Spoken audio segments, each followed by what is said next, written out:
Hi hello అందరికి నమస్తే. నేను జలస్ రవీందర్. కూటమి పార్టీ కుప్పం నియోజకవర్గం చంద్రబాబు నాయుడు గారి సొంత నియోజకవర్గం కదా. అక్కడ బీజేపీ అయినా జనసేన అయినా టీడీపీ లీడర్ అని ఎవరైనా సరే మా సీఎం గారి నియోజకవర్గం, ఇక్కడ మేము ఏం మాట్లాడినా కూడా మమ్మల్ని ఎవ్వరూ ఏమీ అనరని చెప్పి సంస్కారవంతమైనటువంటి భాష మాట్లాడితే ఇటు పక్కన ఉన్నది వైసీపీ పార్టీ.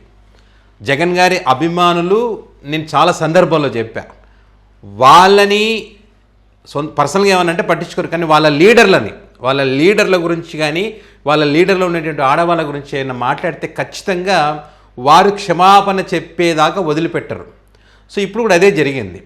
కుప్పం నియోజకవర్గంలో ఎమ్మెల్సీ భరత్ గారు ఎవరైతున్నారో వారి భరత్ గారి తల్లిని దారుణంగా దూషించారండి. ఆ మాటలు నేను చెప్పలేను. అండ్ ఇంకొకటి కూడా, ఇక్కడ భరత్ గారు మాలలో ఉన్నారు.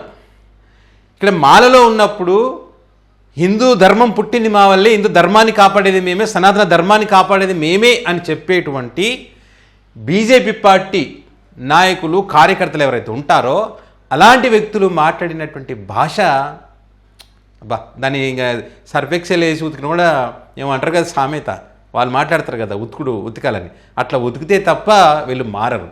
ఒక్కసారి మాటలు వినండి అండి. ఈ క్యాండిడేట్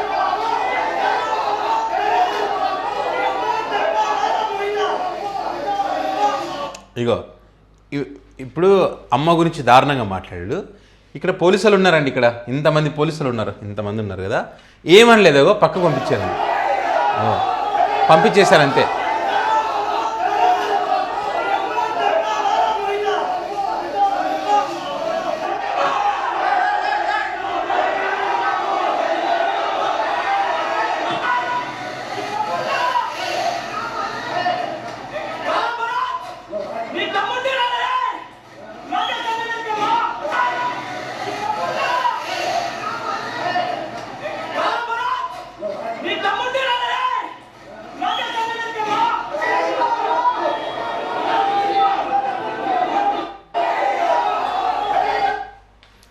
కూటమి పార్టీలు అందరు ఉన్నారు అక్కడ వెళ్ళి దమ్ముంటే రారా అంటారు, అమ్మలని తిడతారు, ఆడవాళ్ళని తిడతారు, మాలలో ఉన్నారని చూడకుండా దాని రిజల్ట్ ఎట్లా ఉంటుందంటే ఇది చూడండి. తర్వాత కార్యకర్తని ఒక బీజేపీ యువమోర్చా ప్రెసిడెంట్ని కుప్పం మండలానికి 2 సంవత్సరాల కూటమి ప్రభుత్వం దీంట్లో ర్యాలీలో పాల్గొన్నాను. ఆ రోజు భరత్ గారి ఇంటి పైన వెళ్తున్నాను, భరత్ సార్ ఇంటి పైన. ఆ రోజు తప్పుగా ప్రపంచింది, రెచ్చిపోతారు. తప్పుగా మాట్లాడింది జరిగింది భరత్ గారి తల్లి అంటే అందరికీ తల్లి, తప్పుగా మాట్లాడేశాను. అమ్మ క్షమించగలమని కోరుకుంటున్నాను తల్లి గారిని. భరత్ సార్ గారు, మీరు మాలేసుకున్నారో మాకు తెలీదు, క్షమించాలని మిమ్మల్ని కోరుకుంటున్నాను. అమ్మగారు క్షమిస్తారని నేను అనుకుంటున్నాను, క్షమించాలని కోరుకుంటున్నాను. ఇప్పటికీ నేను బీజేపీకి రాజీనామా చేస్తున్నాను. నాకు ఈ పార్టీలో నుంచి ఈ రాజకీయం ఏమో నాకు నచ్చట్లేదు. దానివల్ల ఇప్పుడు బీజేపీ పార్టీకి కూడా నేను రాజీనామా చేస్తున్నాను. అందరికీ నమస్కారం. ఇది ముందేమో అక్కడ అందరున్నారని రెచ్చిపోయి మాట్లాడి మాల వేసుకున్నది తెలియదు అనుకోండి, అమ్మని ఆ రకంగా తిట్టొచ్చా? అమ్మని తిట్టేస్తారు, ఆడవాళ్ళని తిట్టేస్తారు, తర్వాత క్షమించండి అని చెప్పి వీడియోలు పెడతారు. ఎందుకంటే ఇవతల వైసీపీ వాళ్ళ పవర్ చూపించిన తర్వాత, వైసీపీ పవర్ కన్నా అక్కడ పబ్లిక్లో, కుప్పం నియోజకవర్గంలో పబ్లిక్లో వ్యతిరేకత వస్తుందండి వీళ్ళు చేసినటువంటి ఘనకార్యాల వల్ల.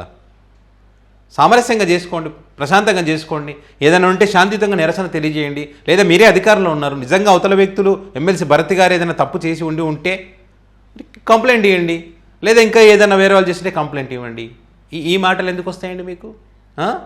జగన్మోహన్ రెడ్డి గారిని అవమానిస్తారు, జగన్మోహన్ రెడ్డి గారి భార్యని అవమానిస్తారు, రోజా గారిని, లక్ష్మీపార్వతి గారిని, ఇట్లంటే వైసీపీ పార్టీలో ఉండేటువంటి మహిళా లీడర్లందరిని అవమానిస్తారు, వాళ్ళ తల్లులను అవమానిస్తారు, అన్నీ మీరే చేసేసి మళ్ళీ వైసీపీ మీద నెట్టేస్తారు. మీ మీడియా ఉంది, మీ సోషల్ మీడియాలో ఏదో చెప్తే అది నమ్ముతారు అనుకుంటే అది భ్రమ అండి. పబ్లిక్కి నిజాలు తెలుస్తున్నాయి కాబట్టి, ఆ ఎఫెక్ట్ ఉంది కాబట్టి ఇక్కడ బీజేపీ పార్టీ నుంచి పక్కకు పంపాల్సిన పరిస్థితి వస్తుంది. శాశ్వతంగా పార్టీ నుంచి తీసేస్తారు. ఆంధ్రప్రదేశ్లో ఏ పార్టీ లీడర్ ఎవరు మాట్లాడినా కూడా వాళ్ళను భూస్థాపితం చేస్తారు, అందులో ఏమాత్రం డౌటే లేదు.